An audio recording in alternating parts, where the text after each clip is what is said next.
Gostaria de agradecer à professora Joana. Foi um privilégio ter ela aqui, né, para apresentar sobre educação. Um pouco antes da palestra, eu tive uma aula sobre a história de Curitiba, com alguns minutos de aula, e eu tive uma segunda aula agora também sobre educação. Muito obrigado. Então, agora, o professor André vai falar sobre corrupção. Boa noite a todos. Boa noite para essa multidão que ficou aqui.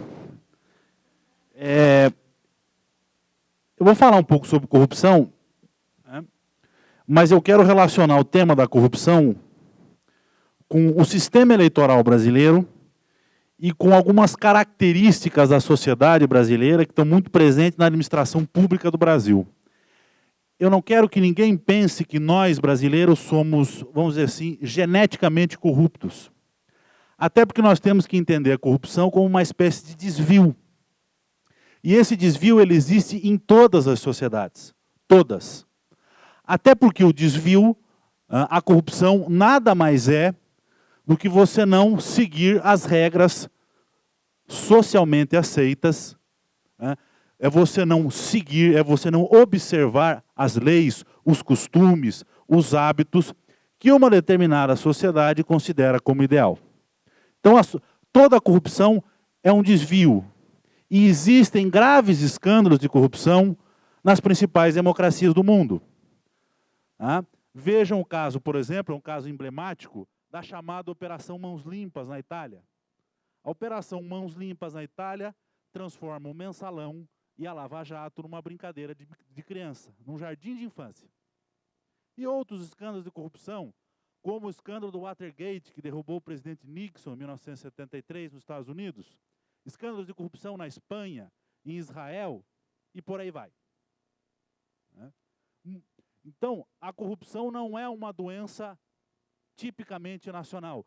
Existem países muito mais corruptos que o Brasil. E a boa notícia é que nós estamos começando a criar uma coisa chamada perspectiva de punição. Nós estamos colocando, pela primeira vez na nossa história, grandes empresários e políticos na cadeia. Isso é criar perspectiva de punição, é algo que não existia antes. E o problema do combate à corrupção no Brasil passa por uma série de instituições, por uma série de mudanças. Eu vou me ater a duas aqui por questão de formação. Sou cientista político, vou falar do sistema eleitoral e vou falar um pouco da administração pública. Mas passa por mudanças na legislação, algumas já ocorreram, passa por mudanças na justiça brasileira, a justiça precisa ser um pouco mais célere, passa pela reestruturação da Polícia Federal, ou seja, por proporcionar maiores condições, melhores condições para a Polícia Federal. Enfim, passa por uma série de mudanças que precisam ser feitas. Mas, repito, nós estamos começando a combater a corrupção. Estamos, pela primeira vez na nossa história, colocando políticos corruptos e grandes empreiteiros envolvidos em graves escândalos de corrupção. E isso muito graças ao regime democrático. Porque não existe democracia sem transparência. A democracia traz luz para esse tipo de coisa. O Brasil se tornou uma democracia em 1988, nós somos uma democracia extremamente jovem. A democracia americana é de 1776.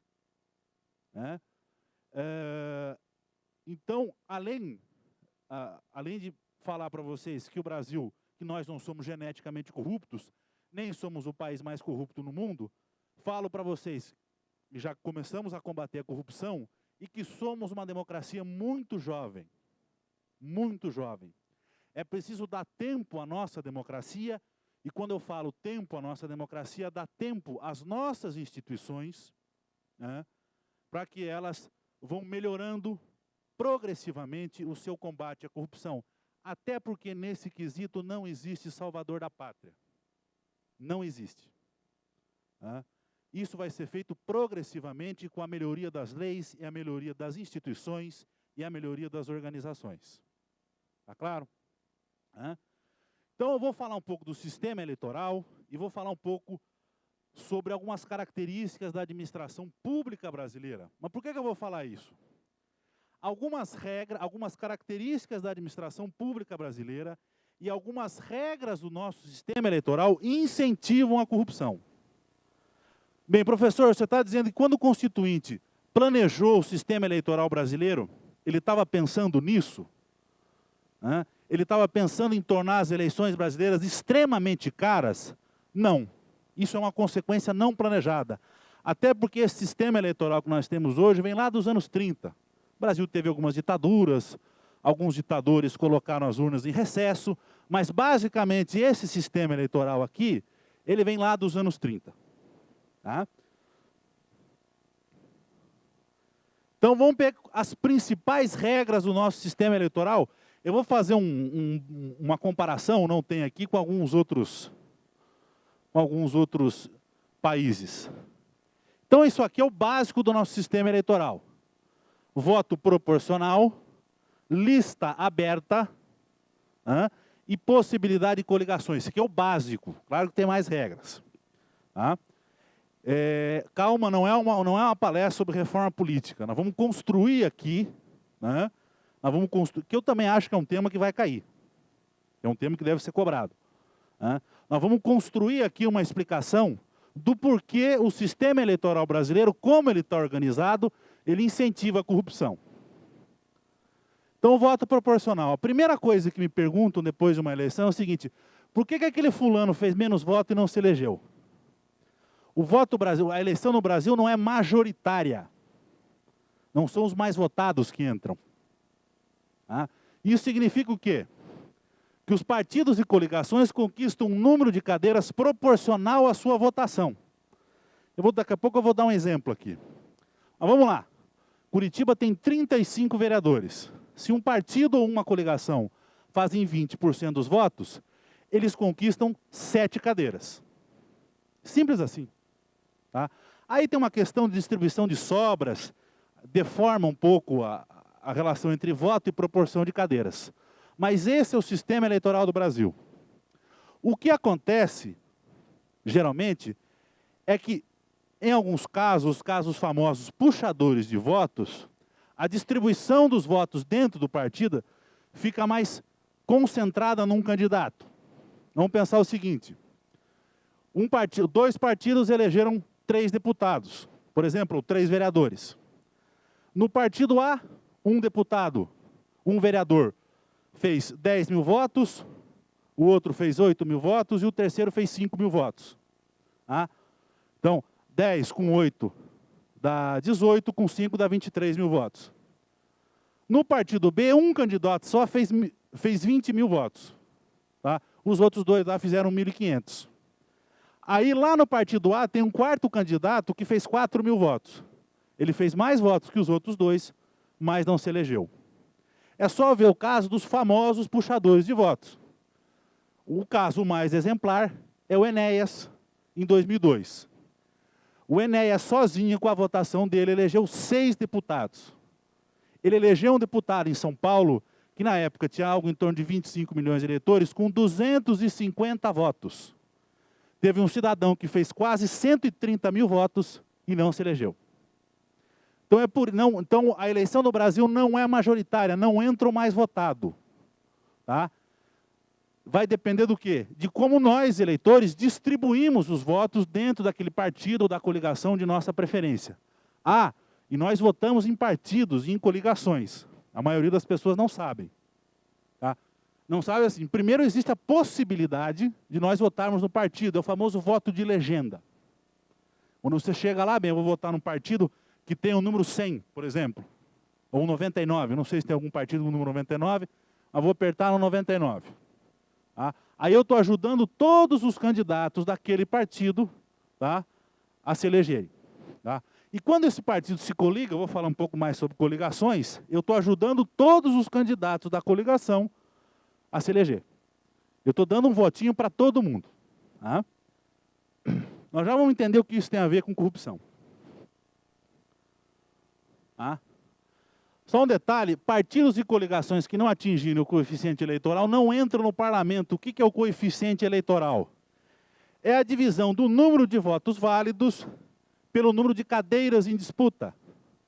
No Paraná, para você eleger um deputado federal nas últimas eleições, um partido ou coligação precisava fazer 188 mil votos. Se não fizesse, não elegia nenhum. Né? Mais ou menos 3% do eleitorado. Então aí eu já me adiantei um pouco, lista aberta.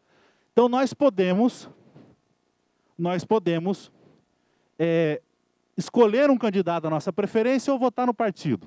Tá? A ordem dos candidatos eleitos é definida pela votação nominal.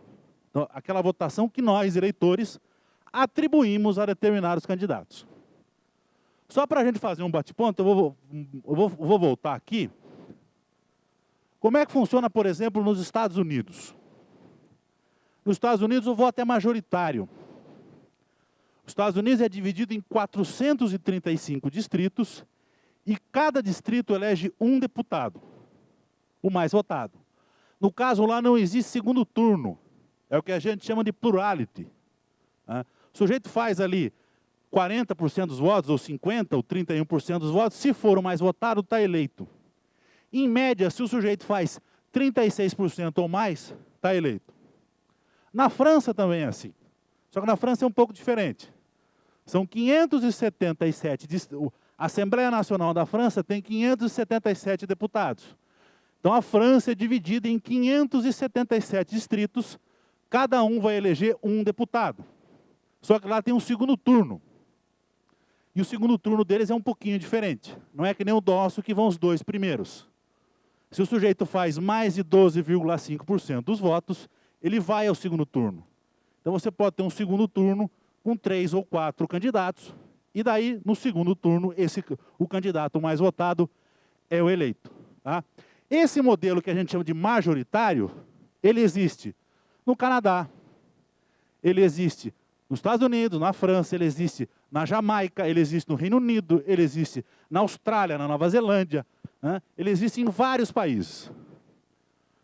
Países que adotam um modelo proporcional. A Bélgica, o Brasil, né? A Argentina. E tem um sistema misto, que mistura os dois. Uma parte é eleito no formato majoritário e a outra parte é eleita no formato proporcional, que é o modelo alemão, que tem sido muito discutido para ser implantado no Brasil. Tá? Não vou entrar em detalhes aqui, é um pouco complexo, ainda tem duas formas, mas esse modelo misto tem na Itália, tem na África do Sul, tem no México, etc. Então são basicamente 3 modelos. Proporcional, como o Brasil, o majoritário se elege o candidato mais votado, né? E o misto, que mistura os dois modelos. Por muito pouco no Brasil, para desespero de nós aqui que estamos na área de ciência política, o Brasil, por muito pouco, não adotou um modelo horroroso chamado distritão. Por muito pouco. Que ia terminar de arrebentar com o sistema partidário brasileiro, que já está arrebentado. Essa é outra discussão. Tá?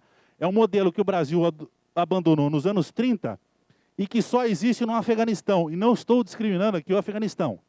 Só que o Afeganistão está construindo uma democracia ainda. Tá? O Brasil também está, mas está um pouco mais à frente.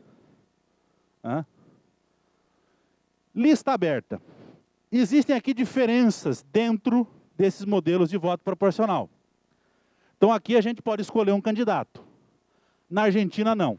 Na Argentina você vota numa chapa. Você não escolhe o candidato.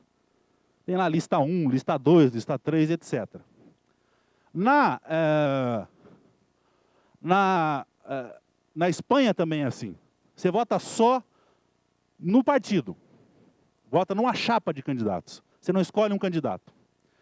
Tem alguns países, por exemplo, como a Áustria, que você não vota em apenas um, você vota em vários candidatos. Você ordena toda a lista.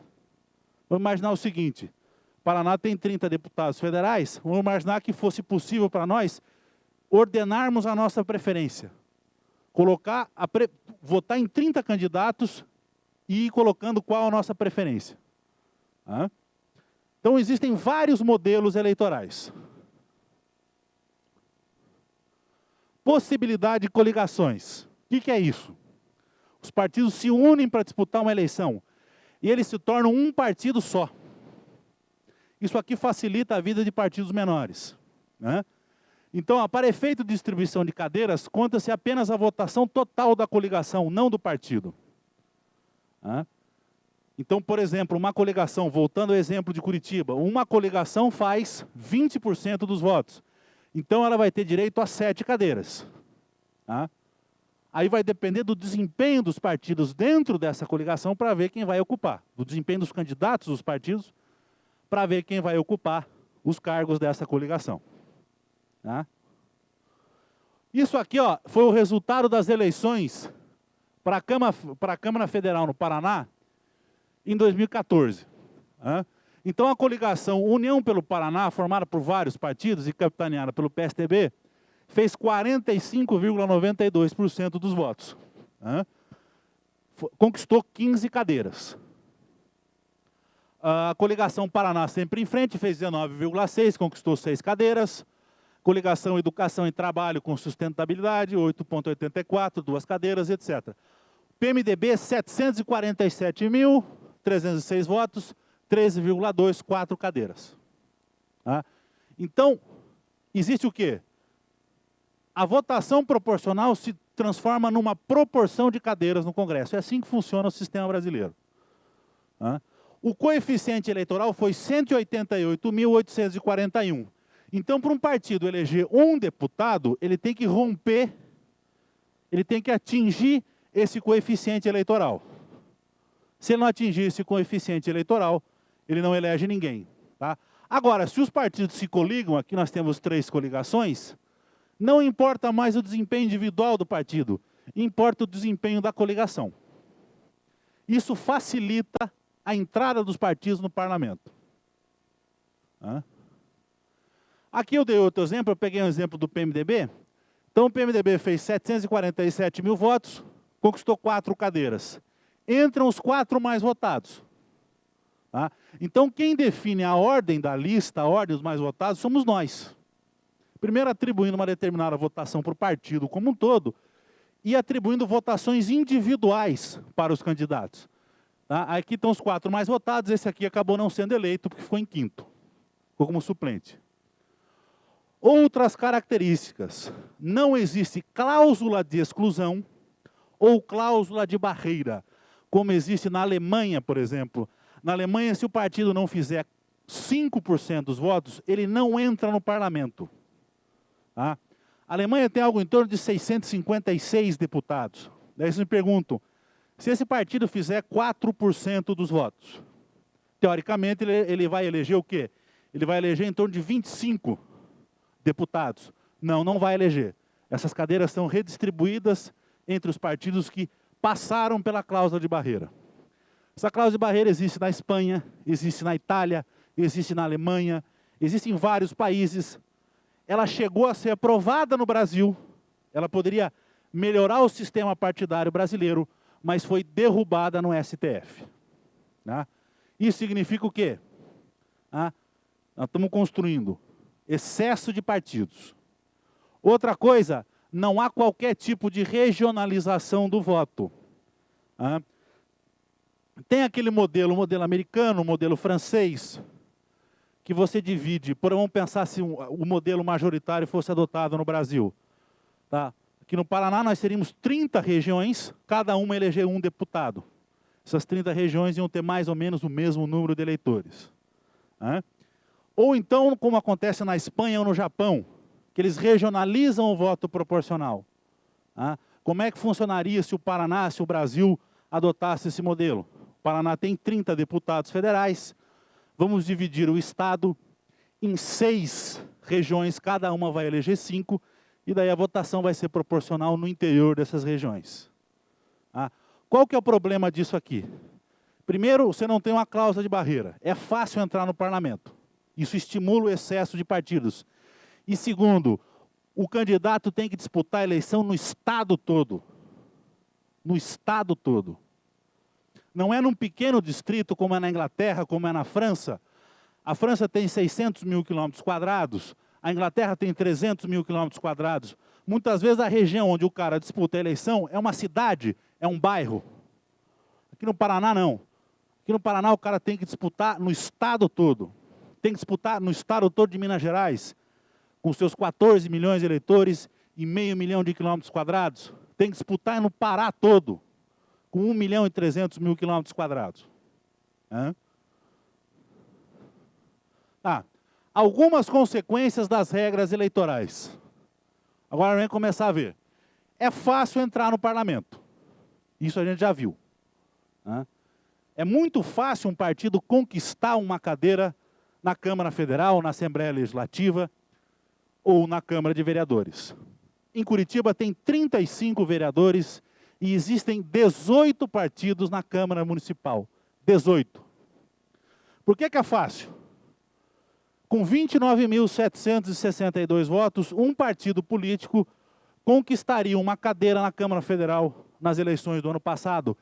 Esse foi o coeficiente, são dados do TSE, esse foi o coeficiente eleitoral de Roraima no ano passado, que é o estado menos populoso, com o menor eleitorado do Brasil. Então, com 29.762 votos, um partido ou uma coligação entraria na Câmara Federal ano passado. Ou seja, com aproximadamente 0,030% dos votos, um partido entra na Câmara Federal. Caso existisse a cláusula de barreira de 5%, um partido ou uma coligação precisaria conquistar 4.800.000 votos. Ou seja, 163 vezes mais. Ou seja, ficaria muito mais difícil para um partido conquistar uma vaga, uma cadeira na Câmara Federal. Essa cláusula de barreira existe na Alemanha. E na Alemanha um partido precisa em torno de, acho que na última eleição, que foi em 2013, precisou aí de 2 milhões, algo assim, para entrar lá no Bundestag, que é o parlamento alemão. Teve partidos lá que fizeram 4,8% dos votos e ficaram de fora do parlamento. No Brasil isso não acontece. Então, número excessivo de partidos. Nos Estados Unidos tem 2 partidos no parlamento, na Alemanha tem 5 e no Brasil tem 29. O Brasil tem o sistema partidário mais fragmentado do planeta. E isso tem uma série de consequências. Vamos, primeiro, Ministério da Presidenta Dilma.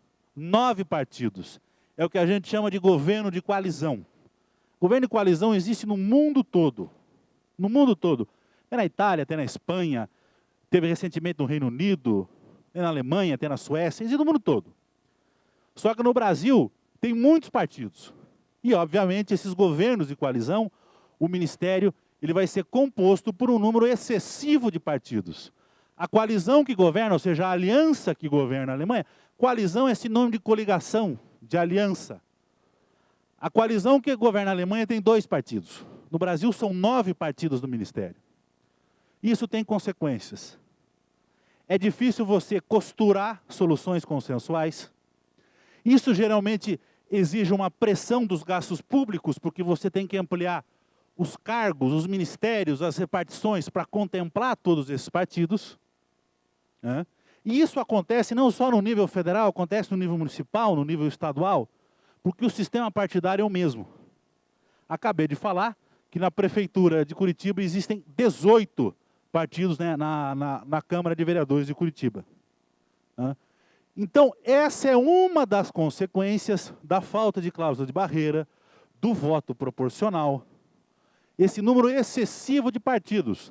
A Alemanha, por exemplo, tem a cláusula de barreira, tem um número menor de partidos.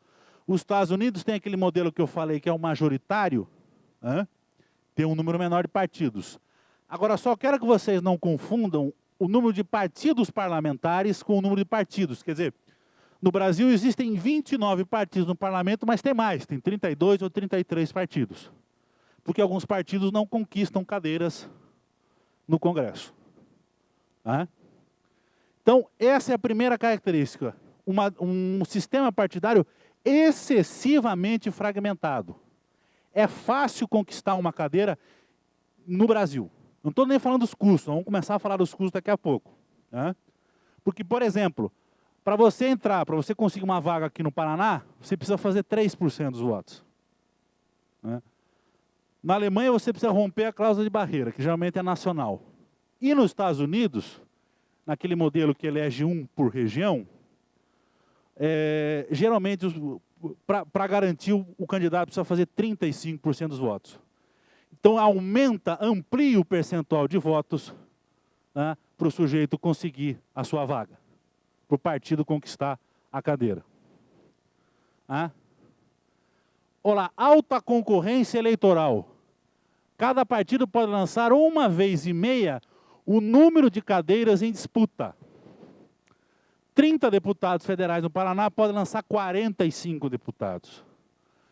Em 2014, foram 6.700 candidatos a deputado federal e 16.200 candidatos a deputado estadual. Foram 13 candidatos por vaga para a Câmara Federal e 15,2 candidatos por vaga nas Assembleias Legislativas. É concorrido. Aí nós começamos a montar o quadro. O sujeito disputa com centenas de candidatos uma eleição em todo o território de um estado, por exemplo, do Paraná, e precisa ficar conhecido, porque é uma disputa de popularidade. Ele está disputando com centenas. No Paraná foram 295 candidatos a deputado federal. Então o sujeito se candidatou a deputado federal, enfrentou 295 adversários, né, num estado que tem 7 milhões de eleitores, ou seja, caçando 7 milhões de votos. Na França, lá, que é o modelo majoritário, o distrito tem ali 66 mil eleitores. Então são menos eleitores e a extensão territorial é menor. Eu só quero voltar um pouco aqui, né? Eu falei para vocês que foram 295 candidatos a deputado federal. Se nós adotássemos o modelo da Espanha, que você vota na chapa, não vota no candidato, ao invés de 295 candidatos, nós teríamos 13 listas disputando a eleição. Diminui a concorrência. Diminui a concorrência. Você não chegaria a ter... tudo bem que tem que preencher as listas e tal, mas a concorrência seria bem menor.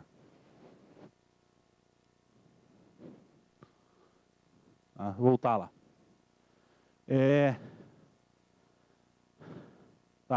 Extensão do distrito, isso que eu falei para vocês. Então o candidato disputa eleições do estado todo, concorre com centenas de adversários. Então o caso do Paraná. O sujeito enfrentou 295 adversários, 9,8 por vagas, num eleitorado caçando o voto de 7 milhões de eleitores. Né? Mas, financiamento e prestação de contas. No Brasil não existe limite de gastos. Mas, professor, eu vi lá que numa matéria, no Estadão, na Folha, na Gazeta, que tem limite. Quem informa o limite de gastos é o próprio candidato. Não existe um limite estabelecido por lei, como tem na França e como tem em Portugal. Na França, se não me engano, são 60 mil euros. E a prestação de contas é feita pelo candidato. E aí tem outra questão. Nas eleições municipais de 2012, nós tivemos 500 mil candidatos. 500 mil de candidatos. Cada candidato é um comitê financeiro. É absolutamente absurdo para o Tribunal Superior Eleitoral, para os tribunais regionais eleitorais, conseguirem dar conta de tudo isso. Mesma coisa com 25 mil candidatos, como teve na eleição passada. Cada candidato tem o seu comitê. Cada candidato presta conta, não é feito por partido ou por coligação e etc. E não existe limite. Pode gastar o quanto quiser. Algumas campanhas gastam 5, 6 milhões de reais. E aí nós vamos montando o quadro.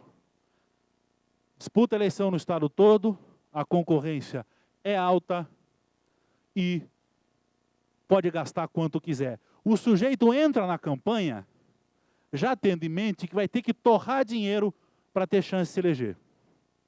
Vai ter que ter uma eleição no estado todo,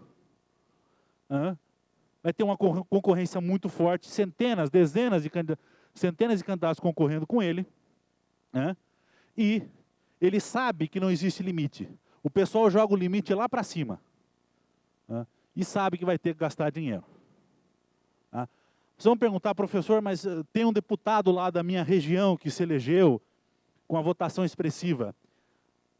Os deputados têm votações concentradas em algumas regiões. Ok. Mas se você olhar o mapa da votação, ele tem votos quase que no estado todo, em centenas de municípios. Ele concentra a votação. 50 mil votos aqui na região de Curitiba, 10 mil votos na região não sei aonde. Mas ele muito provavelmente vai ter pessoas trabalhando para ele em centenas de municípios. Porque aquele votinho, aquele 100 votos que ele fez lá no pequeno município do interior, aquele 20 votos que ele fez lá no outro município, muitas vezes define uma eleição. Então, votação concentrada, sim, muitas vezes concentram votos numa região onde ele é mais conhecido. Mas ele muito provavelmente vai ter, especialmente os eleitos, eles muito provavelmente têm pessoas fazendo campanha em quase todo o estado. Então, o que acontece? Alta fragmentação partidária, um número excessivo de partidos, alta concorrência por vaga, um grande número de candidatos por vaga, extensão do distrito, disputa a eleição no estado todo, não é numa cidadezinha, numa pequena região, como é nos Estados Unidos, na França, na Espanha, e inexistência de limite de gastos. Só pode resultar naquilo lá. Campanhas extremamente caras. O encarecimento das campanhas. Então, o nosso sistema eleitoral, como ele está forjado, ele incentiva o gasto. Não tem limite de gasto. A concorrência é alta. Eu tenho que torrar dinheiro para fazer uma campanha em nível estadual. A forma como nós disputamos as eleições encarece as campanhas. E encarece demasiadamente. E aí entra a porta da corrupção. Por quê? Se você olhar os escândalos de corrupção, qual a finalidade de desviar recursos? É por financiamento, além do enriquecimento ilícito, além das grandes empreiteiras, que querem conseguir negócios vantajosos com o governo, com estatais e que pagam propina para funcionários públicos, o principal objetivo é financiamento ilícito de campanha, o famoso Caixa 2. Porque as campanhas são extremamente caras. Extremamente caras. Existe toda uma discussão sobre qual método adotar. Mas falam-se muito no financiamento público, fala-se muito no financiamento, no fim do financiamento empresarial. Eu sou a favor de que organizações da sociedade, mas é uma opinião pessoal, que organizações da sociedade civil financiem a campanha. Sindicatos patronais de trabalhadores, ONGs, associações, etc. Mas se não tiver um teto de gastos estabelecido por lei e que seja realmente, que limite realmente o gasto de campanha, nenhuma dessas reformas vai adiantar. E o que tem me preocupado é salutar que as pessoas vão para a rua lutar contra a corrupção. Eu não vou entrar na questão de impeachment, não é esse o caso aqui. Mas o que me incomodou nas manifestações é não haver uma ênfase um pouco maior na necessidade de uma reforma política. Por quê? Porque sem reforma, sem enfrentar essa estrutura, os problemas estruturais do sistema político brasileiro, nós não vamos diminuir os índices de corrupção. Não basta trocar pessoas. Tem que punir, tem que enfrentar a corrupção, tem que ter justiça, Polícia Federal. Porém, nós temos que enfrentar isso aqui. Um conjunto de leis, um conjunto de regras que estimulam o alto custo das campanhas.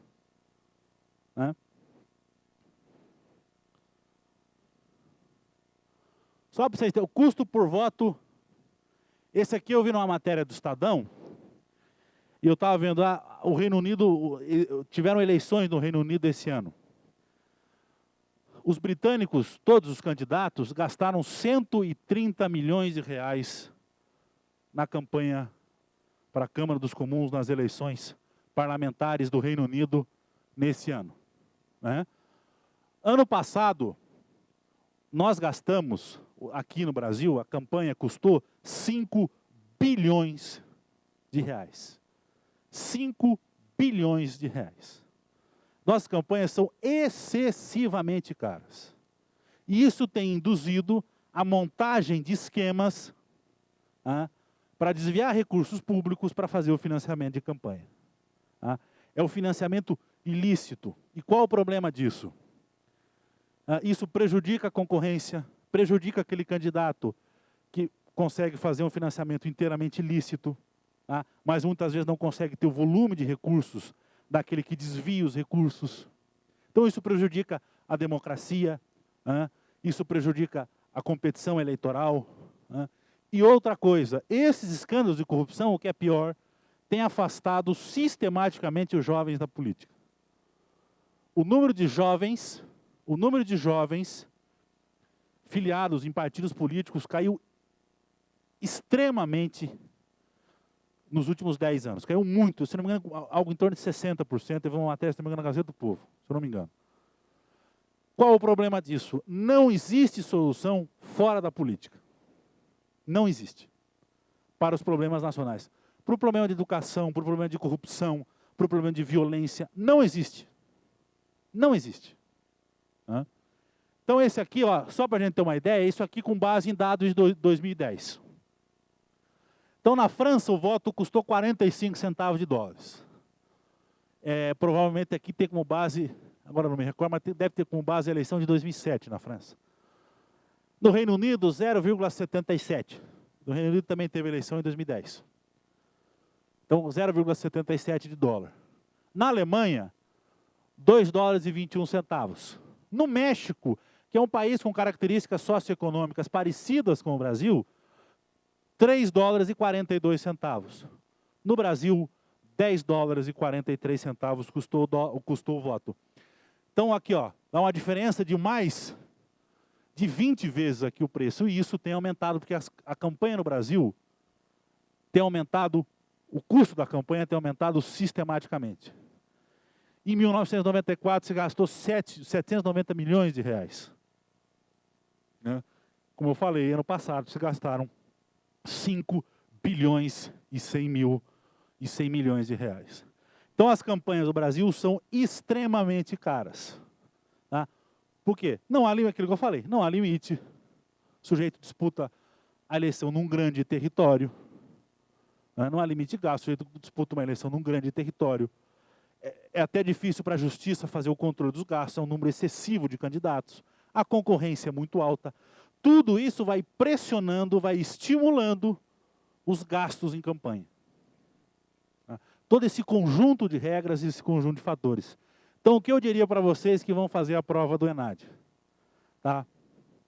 Então, a corrupção no Brasil está intimamente ligada com os alto custo de campanhas, e isso se relaciona com algumas características do sistema eleitoral brasileiro.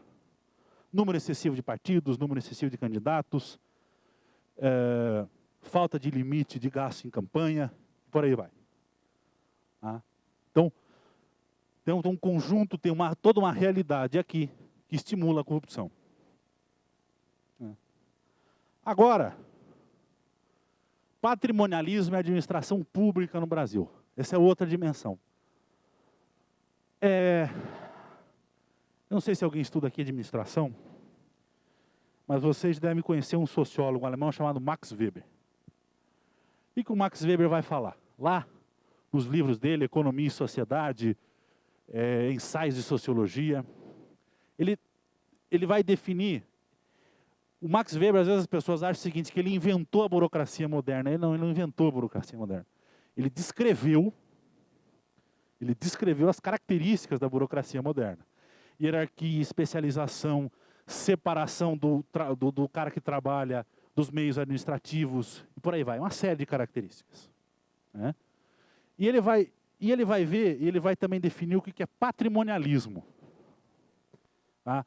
As pessoas dizem o seguinte, patrimonialismo é a separação entre o público e o privado. Não.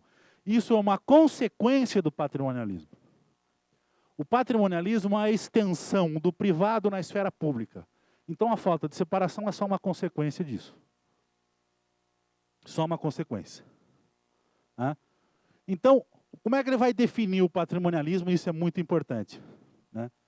Na burocracia moderna, o trabalhador está enquadrado por um estatuto, por um conjunto de regras que limitam a ação daquela pessoa que trabalha dentro da organização. Né? Então, eu sou funcionário da administração pública de uma determinada repartição, então existe um conjunto de regras, existe um estatuto que limita a minha atuação dentro da organização, dentro da administração pública, ou de uma empresa privada, enfim, ou de alguma organização. No patrimonialismo, né, lá na época dos senhores, especialmente dos senhores feudais, e ele também dá exemplos da China, etc., o chefe político, ele é dono, não há uma separação entre o chefe, né, e os meios administrativos. Então, o funcionário, ele fica à mercê das vontades do chefe político, do líder político. Na burocracia moderna, não. Existe um conjunto de leis que vão o quê? Que vão limitar a atuação daquele funcionário que atua dentro da organização. No patrimonialismo, não. Quem limita é a vontade do chefe, é o comportamento do chefe. Porque ele é dono da administração. Ele é proprietário dos meios administrativos. Não é como ocorre na burocracia moderna, onde existe uma separação. Tá? Onde existe uma separação. E esse é um problema. Então, patrimonialismo é uma extensão do privado na esfera pública, tá? E ele tem como característica isso. Tá? O que limita a ação do funcionário dentro de uma burocracia patrimonial é a vontade do chefe. Porque ele está lá, ele só está lá atuando dentro daquela organização, estou pensando aqui na administração pública, por causa da vontade do chefe político. Na burocracia moderna, não. Na burocracia, o sujeito passa num concurso, segue uma carreira e por aí vai. Tem estabilidade, etc.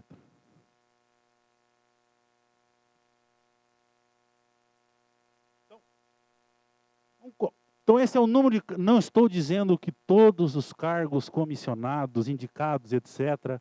Não é isso. Tá? Muito pelo contrário. Tá? Não estou dizendo isso. Mas esse número de cargos comissionados é espantoso. Na Inglaterra são 300. Cargo comissionado é o cargo de livre nomeação, que pode ser nomeado livremente pelo chefe da repartição, e geralmente essas indicações têm influências de deputados, de líderes políticos, etc. Na Inglaterra são 300 cargos comissionados. Na Alemanha são 500. No Chile são 600. Na França, 4.000. Nos Estados Unidos tem 300 milhões de habitantes e tem um governo federal enorme, especialmente por causa da máquina militar. Os Estados Unidos têm uma máquina militar monstruosa e é gerida pelo governo federal americano, pela União Americana.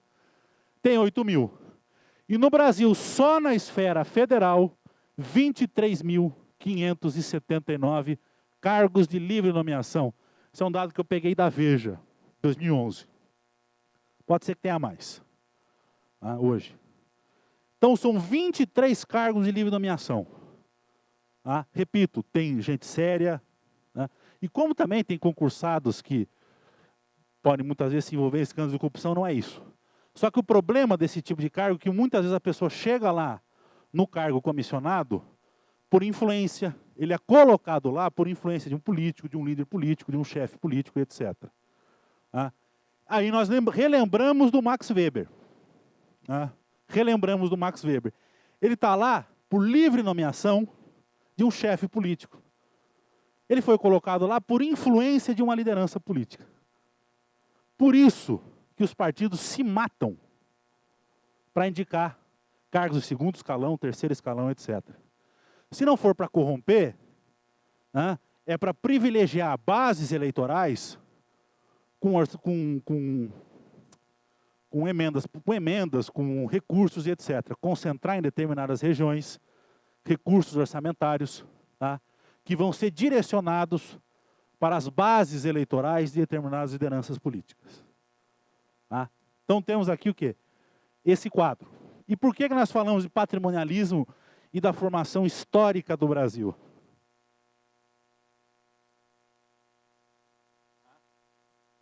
Como eu falei, herança patrimonialista. Então, extensão do privado na esfera pública, pouca divisão entre o público e o privado. Isso tem a ver o quê? Com uma espécie de metamorfose, de transmutação da nossa formação histórica. Resumidamente, existem duas maneiras de nós entendermos a formação do Brasil.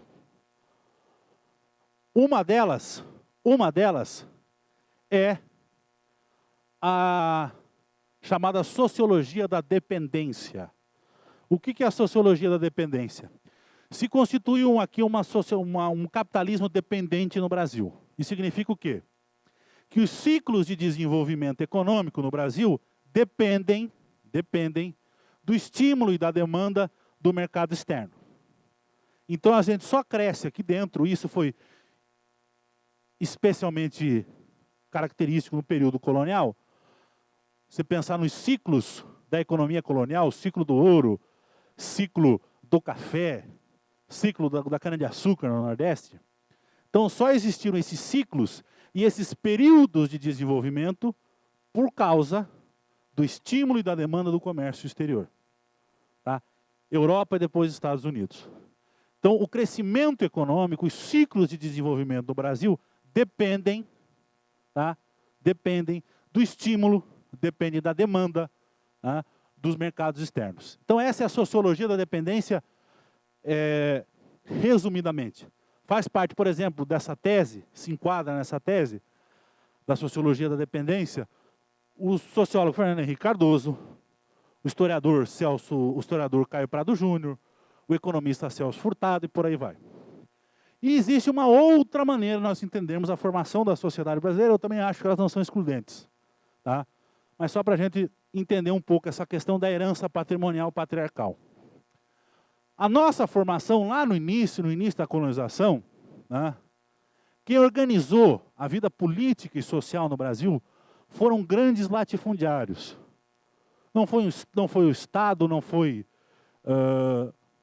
a igreja, não foi. Foram grandes latifundiários, né, os proprietários das sesmarias, das grandes extensões de terra, que organizaram a administração pública e organizaram a vida social no Brasil, organizaram a vida brasileira. Então você tinha grandes proprietários de terra, os latifundiários, os senhores, os patriarcas, tá? Enfim, que controlavam a economia, controlavam as oportunidades ideais na economia, e do outro lado, você vai ter o quê? Você vai ter eles controlando a administração, você vai ter eles controlando a política. Então é aí que se dá o fenômeno patrimonialista. A extensão do privado na esfera pública.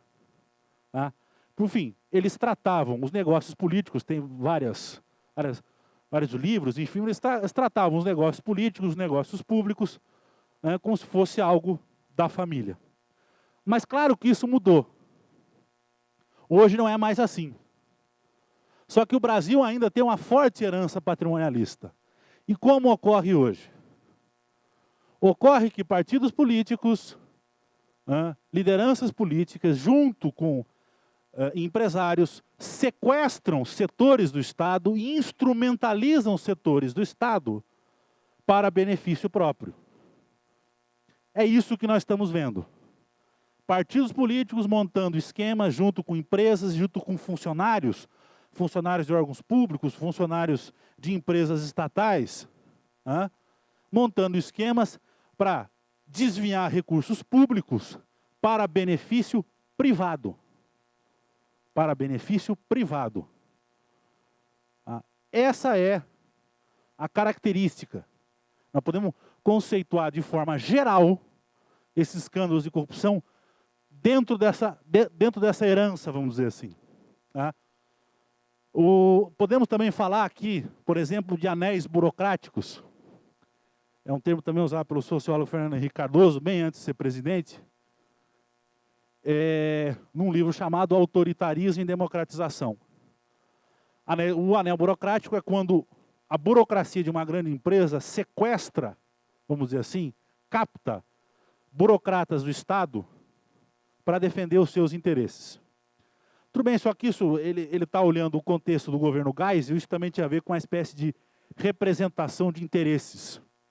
O governo Geisel era uma ditadura, não havia representação de interesses no Estado, e esses anéis burocráticos serviam para isso, para haver alguma representação de interesse no interior do Estado. Mas essa ideia de anel burocrático é interessante.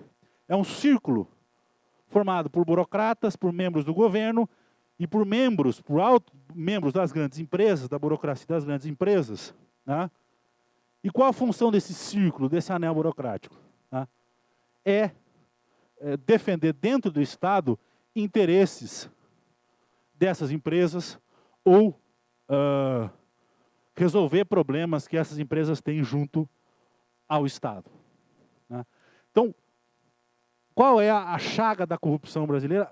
Vamos dizer assim, falei para vocês no início, existe uma série de fatores. Primeiro, um conjunto de regras eleitorais que encarecem excessivamente as campanhas eleitorais. E outro, a chamada herança da nossa formação patrimonial. Tá? Nós temos uma burocracia que precisa ainda ser mais profissionalizada, que precisa ser modernizada, e nós precisamos diminuir esse número de cargos de comissão. Eles têm que ser preenchidos quase que na sua totalidade por funcionários de carreira, e eles têm que chegar a esses postos porque demonstraram dentro da organização pública uma carreira respeitável. Tá? Além de outras coisas, melhorar a transparência, melhorar questões de coordenação de governo, aí há uma série de fatores, mas especialmente isso, atacar mudanças no sistema eleitoral, mudanças nas regras do sistema eleitoral, mudanças no financiamento das campanhas, mudança na prestação de contas da campanha e mudanças na administração pública. Então, nós não somos geneticamente corruptos. Nós temos que fazer mudanças na política e na administração pública para diminuir os níveis de corrupção. Era isso que eu tinha para hoje.